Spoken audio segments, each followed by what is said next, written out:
Spinoffs, where a popular show takes a supporting character and attempts to create a whole new show all around them. The Jeffersons, easily the most successful spinoff in television history, was one of two popular spinoffs from the show All in the Family, Maude being the other. The more spinoffs usually meant the show was a gigantic success and the characters were treasured by the audience. The success or failure usually hung in the balance of the writers. Some big hits were Gomer Pyle, MD, Rhoda, and Family Matters, which was a spinoff from the great show Perfect Strangers. Failures, which were many, The Ropers, Tabitha from Bewitched, or The Brady Brides. Taking characters we absolutely love and putting them in situations we don't care about usually resulted with one season or less. So, how did the Sanford and Son spinoffs go? Nowhere near as well as the original, obviously. Let's start with the first spinoff, and that was Grady. The final episode of season 4 set up the brand new show. But why did Grady get his own show? What made him so special? Easy, he became a fan favorite in his first season, season 3. Red Fox had left the show midway through season 3 on a contract dispute. Grady Wilson would step in as a co-lead with Lamont Sanford and try to keep the show moving.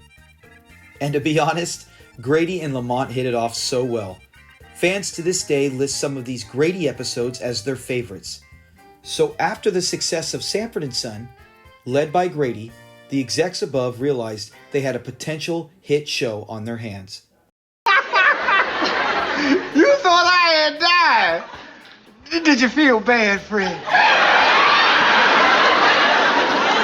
Of course I feel bad and ashamed to waste all that bad feeling, so I'm gonna kill you. Grady debuted on December 4th, 1975, and it wasn't a gigantic hit they anticipated. They gave the series a shot for 10 episodes before it was finally canceled. The final episode was on March 11th, 1976. It was unable to build a very strong audience, and the reason behind it? A bad situation. They never captured the magic he had with Lamont. Perhaps pairing him up with Rollo might have been a bigger success. So now moving on from Grady, let's see if the next spinoff could survive longer than the 10 episodes. Sanford Arms. Because Sanford and Son was not going to be renewed with Red Fox leaving to ABC and Damon Wilson leaving to CBS, the channel had a slot to fill. Sanford Arms was born for a much cheaper cost, but like a lot of things in life, you get what you pay for. Sanford Arms debuted on September 16th and lasted less than a calendar month, all the way to October 14th, 1977. Just 4 episodes aired on TV, 4 other episodes never made it. Grady! Bubba? Hey, it's nice seeing you. The show's new lead, Theodore Wilson, would play Phil Wheeler, an old army buddy of Fred Sanford. He buys the business and runs it like a little hotel. Bubba, Grady, and even the great Aunt Esther would return. It wasn't enough. Without Fred and Lamont, the show just couldn't draw a crowd and the ratings were terrible. So it ended the Sanford and Son series. Or so we thought. The final spinoff, Sanford. No son for this. Damon Wilson was still upset with Red Fox the way he left the series of Sanford and Son without even talking to him. He had no interest in the show. Now the question was, could a Red Fox-led Sanford show make it further than the other 2 spinoffs? Damn right.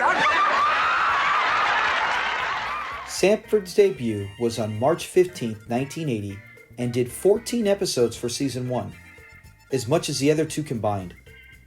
The ratings were not anywhere near that of Sanford and Son, but were better than the previous spinoffs. The reason for the decent ratings? The show was a familiar situation and treated with respect to the original cast. We loved these characters, and it showed. $50. Hey, Jack, you sold a truck? We also got introduced to a new female companion for Fred, Evelyn. She is a rich and classy lady. Aunt Esther's son Cliff, who played so well with Fred, was also new to the cast. Rollo is back and he's working for Fred. That alone is worth a watch. And Cal, Fred's big new business partner rounded out the cast. The second season saw the ratings drop a bit more and would be canceled on July 10th, 1981, lasting just over a year. It isn't easy when you're alone, is it, Fred? No, alone, that's all right in the toilet, but that's it. This was easily the best of the spin-offs, and in my opinion, ahead of its time. So the Sanford and Son finally came to an end, and we can reflect on how impactful the show Sanford and Son was, and that it led to 3 spin-offs regardless of the success of those spin-offs. Years later, fans of this legendary show can sit back and enjoy the spin-offs for what they are, bonus content of our favorite characters, and treasure these moments fully.